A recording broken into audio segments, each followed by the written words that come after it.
नमस्कार सर्व दहावीच्या विद्यार्थी मित्रांचं साठे पब्लिकेशन या यूट्यूब चॅनलवर स्वागत. विद्यार्थी मित्रांनो, ग्रॅव्हिटेशन चॅप्टरमधला जो काही भाग आहे तो भाग आपल्याला आज बघायचा आहे. तर त्याच्यामध्ये energy on the surface of अर्थ and energy at infinite distance from the अर्थ, अशा प्रकारचा मॅच द पेअर वगैरे किंवा फिल इन द टेबल असा प्रश्न येऊ शकतो. तर त्याच्यामध्ये दिलेलं आहे kinetic energy on the surface of earth is equal to 1/2 m v square, where m is a mass and v is a velocity. Potential energy on the surface of earth is equal to minus gmm divided by r. Total energy, kinetic energy is equal plus potential energy, which means 1/2 mv square. फॉर्म्युलामध्ये kinetic energy आणि potential एनर्जीमध्ये plus दिलेला आहे, पण खालीच्या इक्वेशनमध्ये मात्र या ठिकाणी मायनस आलेला आहे. तर याचा कारण आहे की पोटेन्शियल एनर्जी ही निगेटिव्ह असते, त्याच्यामुळे या ठिकाणी मायनस आलेला आहे. तर हे minus GMM divided by R. त्याच्यामध्ये kinetic energy at the infinite distance from the earth, तर कायनेटिक एनर्जी इन्फायनाईट डिस्टन्सवर 0 राहते. पोटेन्शियल एनर्जी ही सुद्धा 0 राहते. या ठिकाणी इन्फिनिटीचं डिस्टन्स दिलेलं आहे, कारण व्हेअर आर रेडियस जे आहे किंवा हाईट जी आहे ती इन्फायनाईट आहे आणि इन्फिनिटीचं सिम्बॉल हे तशा प्रकारे दर्शवले जाते. Total energy is equal to kinetic energy plus potential energy. So in this case total energy is also 0. So difference between the mass and the weight. So this is the main points. First, it is mass is a amount of matter, and weight is a force act on object, where weight is equal to force is equal to mass into gravitation. So next is the value is same everywhere, which means the value of mass is never changes. The value of weight is changes place to place. Why? Because the height of object changes according to height, the value of g changes, and if g changes, the weight is also changes. So mass never 0, but weight is 0 at the center of earth. It is a scalar quantity, it is a vector quantity, because it has a magnitude but not direction, and weight has a magnitude and direction also. So SI unit is kilograms and weight of SI unit is Newton. Mass did not depends on the height of object, but weight is depend on height of object. If height changes, the value of g changes, finally weight is also changes. So next point is a difference between gravitational force and acceleration due to gravity. So it is a force, gravitation force is a force, and acceleration due to gravity is a acceleration. The value constant everywhere in universe. Gravitational force ची जी value आहे ती all over universe is the same. The value of acceleration due to gravity changes place to place, because the height of object is changed, the acceleration is also changed. The SI unit is Newton meter per kg square, and acceleration of the small g SI unit is mass into meter per second square. So value of g is equal to capital G 6.67 into 10 raised to power minus 11, and value of small g is equal to 9.8 meter per second square at the surface of earth. Gravitational force is a scalar quantity and it is a vector quantity. Against the gravitational force has a magnitude and not direction. It has a vector quantity. Acceleration is it has both magnitude and directions. So symbol of gravitational force is the capital G, and symbol of acceleration due to gravity is a small g. So this is the main difference. बोर्डाच्या परीक्षेमध्ये साधारण 3 ते 4 points तुम्हाला लिहिता यायला पाहिजे. आम्ही आमच्या साठे पब्लिकेशनच्या नोट्समध्ये 5, 6, 7, 8 असे भरपूर मुद्दे दिलेले आहेत. त्यातले कुठले तरी 3, 4, 5 लक्षात राहिले तर मुलांना पूर्ण मार्क्स मिळण्यासाठी नक्की मदत होऊ शकते. Next point is the useful of table which are asked in the exam for match the pairs.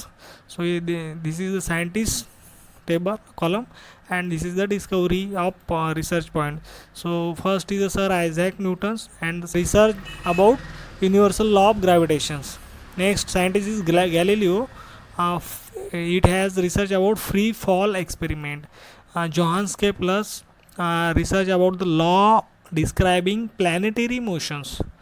Second is Henry Cavendish. He researched about the value of capital G, gravitational force. So another is the study of table terms and unit of the measurements. Universal gravitational constant Newton meter square per kg square.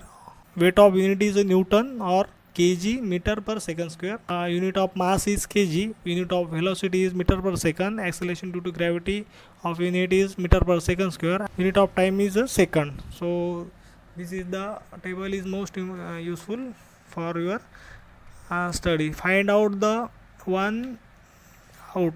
So this type of questions comes in the first second question in the board paper. Questions displacement, distance, acceleration and velocity. So what is the answer of this? So this is a distance. A person on the earth whose weight on 9 Newton on the moon. In our textbooks it is given that the weight is 9 Newton on the moon, and that object the weight on the earth is 54 unit, because the 6% more weight is extended in this earth position. So this is the solve example in our textbooks, and these are all important for your study. So student can concentrately study all this activity. Internal question बद्दल मागच्या वर्षीपासून 2020 पासून बोर्डानं cancel केलेले आहेत, आणि पण तरीही विद्यार्थ्यांनी अभ्यास करायचा. ज्या विद्यार्थ्यांना बोर्डाच्या परीक्षेमध्ये किंवा पुढे नीट, जेई, IIT, B.Pharm, ॲग्रिकल्चरल अशा काही क्षेत्रामध्ये पुढे भविष्यामध्ये ज्यांना करिअर करायचं आहे त्यांना डीप नॉलेज गरजेचं असतं आहे. नीटच्या परीक्षेची ज्यांची तयारी करायची इच्छा आहे त्या विद्यार्थ्यांनी इंटरनल क्वेश्चन जरी अभ्यासक्रमातून कमी झालेले असतील तरी त्या विद्यार्थ्यांनी या संपूर्ण इंटरनल क्वेश्चनची तयारी करणं गरजेची आहे. बरेचसे पालक रिड्यूस सिलेबसबद्दल विचारतात. आता सप्टेंबर महिन्यापर्यंत जर कोविड लांबला आणि शाळा सुरू झाल्या नाही तर जवळपास 35% या सिलेबसमधला अभ्यासक्रम कमी होणार आहे. तर बरेचसे पालकांनी याबद्दल विचारलेलं आहे. तर ज्या विद्यार्थ्यांना फक्त 10वीचीच परीक्षा क्रॅक करायची आहे, पुढे काही भविष्य नसेल, त्या विद्यार्थ्यांसाठी ते 35% मायनस वगैरेचा त्याचा आनंद ते साजरा करू शकतात. पण ज्या विद्यार्थ्यांना भविष्यामध्ये नीट करायचं आहे, जेई करायचं आहे, IIT करायचं आहे किंवा B.Pharm वगैरे, तर त्या विद्यार्थ्यांना या संपूर्ण अभ्यासक्रमाची तयारी केलेली नक्कीच त्याचा उपयोग होणार आहे. आणि नीटच्या परीक्षेमध्ये सुद्धा या सर्व गोष्टींचा अभ्यासक्रमामध्ये फायदा होऊ शकतो. त्या दृष्टीनं सर्व विद्यार्थ्यांनी, शासनाने जरी 25% 35% अभ्यासक्रम कमी केला असेल तरी विद्यार्थ्यांनी मात्र कुठल्याही प्रकारच्या अभ्यासामध्ये कमतरता ठेवू नये. त्यांनी सातत्यपूर्ण आणि 100% अभ्यासावर जोर द्यावा. तर या ठिकाणी इंटरनल क्वेश्चनचे सुद्धा आम्ही असे A to Z questions solve करून दिलेले आहेत. त्याचासुद्धा बोर्डाच्या परीक्षेमध्ये विद्यार्थ्यांना नक्की फायदा होऊ शकतो. त्याच्यानंतर इथं आपल्याला एक ॲक्टिव्हिटी वर्कबुकसुद्धा आपण या ठिकाणी आपण वारंवार मुलांना दाखवतो आहे की कशा पद्धतीने ॲक्टिव्हिटी येणार आहेत आणि कशा मुलांनी त्या प्रयत्न करायचा आहे. तर हे आपण जे आता टेबल लर्न केलं आहे तर ह्याच्याबद्दल तुम्हाला इथं दाखवलेलं आहे की इथं रिकाम्या फिल इन द ब्लँक्स वगैरे, कायनेटिक एनर्जीचे व्हॅल्यू वगैरे, पोटेन्शियल एनर्जीचे value on the surface of on the height of object, difference between the gravitational force and the acceleration. So मुलांनी या फिल करून बघायच्या आहेत. त्यासाठी त्यांना इंटरनल क्वेश्चनवरची अशा प्रकारे ॲक्टिव्हिटी मुलांना बोर्डाच्या परीक्षेमध्ये बघायला मिळतील. सेम ॲज इट इज अशा प्रकारे ॲक्टिव्हिटी येणार आहेत. What are the effects of the force acting on an object. तर एखाद्या ऑब्जेक्टवर जर फोर्स ॲक्ट केला तर त्याच्यावर कुठल्या कुठल्या प्रकारचे इफेक्ट्स होतात. तर हे सर्व विद्यार्थ्यांनी यातले आम्ही 2 सॅम्पल इथं भरून दाखवलेले आहेत. बाकीचे 3 मुलांनी भरायचे आहेत. तर ते तुम्हाला आमच्या ह्या ज्या नोट्स आहेत ह्या स्टडी जर ज्या मुलांनी केल्या असतील तर ते याच्यामध्ये इथं दिलं आहे. Change the shape, size, object moving, start moving, object stop moving, object accelerated, accelerated. तर अशा प्रकारे वेगवेगळ्या प्रकारचे जे इफेक्ट्स आहेत ते याच्यामध्ये तुम्हाला इथं भरू शकता. त्या प्रकारे चेंज द शेप, इथे change the size, start moving, stop moving, अशा प्रकारे तुम्ही भरले तर तुम्हाला नक्कीच याचे मार्क्स मिळण्यासाठी मदत होऊ शकतो. तर what type of force are equal forces are you familiar with. तर कोणत्या कोणत्या प्रकारचे फोर्सेस तुम्हाला माहिती आहेत, पूर्ण ऑल ओव्हर युनिवर्समध्ये कुठल्या प्रकारचे फोर्सेस असतात. तर तुम्ही जर आपल्या नोट्समध्ये बघितलं तर तुम्हाला नक्कीच या सगळ्या गोष्टी इथं 2 पेन्सिलनं किंवा पेननं तुम्हाला भरून बघायच्या आहेत. तर ह्या सगळ्या ॲक्टिव्हिटीच्या नोट्स आणि ॲक्टिव्हिटी वर्कबुक हे कसं वाटलं याबद्दल तुम्ही आम्हाला नक्की रिप्लाय करू शकता. थँक्यू. आमच्या साठे पब्लिक या चॅनलला सबस्क्राईब करा, लाईक करा, शेअर करा. थँक्यू.